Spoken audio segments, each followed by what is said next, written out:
Now at 6, thousands of dollars in debt. Dozens of college students striking back. They claim they got duped into borrowing the money and never got the education they were promised. Good evening, I'm Veronica Dela Cruz. And I'm Ken Bastida. Tonight, the former students of troubled for-profit colleges are refusing to pay back their loans. It's a move against not only the schools, but the federal government, too. Only on 5, Julie Watts with their risky act of civil disobedience. Mackenzie Vasquez never thought she'd still be wearing a waitress uniform 2 years after she enrolled to become a medical assistant. I am far worse off than I was before I went to school. She says pushy enrollment counselors at Everest College convinced her to borrow $30,000 to attend a 9-month program. A program she says was a joke. I was getting taught by students who were there for a week more than me. Unable to pay a required monthly fee, Vasquez was kicked out, but the school kept her $30,000 in loans. Now, 2 years later, its parent company, Corinthian Colleges, is no longer in existence, sued by both the state and the feds for predatory lending and false advertising to students like Mackenzie. I was all excited. I'm like, I'm going to school. Who still owe for an education they never received.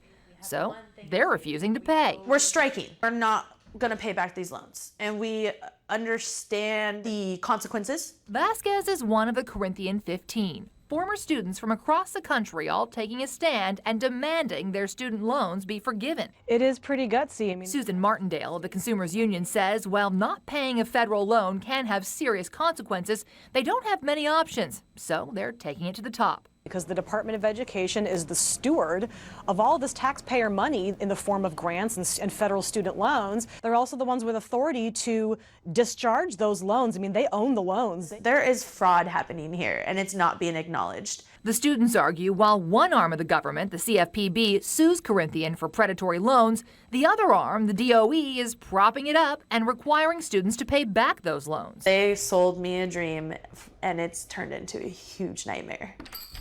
A nightmare, she says, that's left her life in limbo. Now, organizers say the movement is growing. The Department of Education says it's continuing conversations with students and advocates about options, but stops short of saying it's considering loan forgiveness. It advises borrowers to continue paying to avoid serious consequences of default. You know, she says she can't go back to school until these loans are taken care of.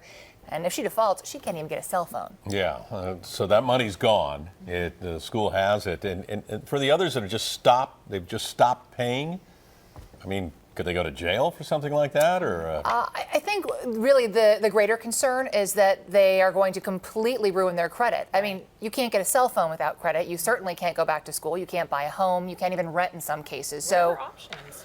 Well, right now there are not a lot of options. Because Kamala Harris is suing in California, there may be some options for folks here in the state, but it's a very complicated issue. Right. All right, Julie, thank you.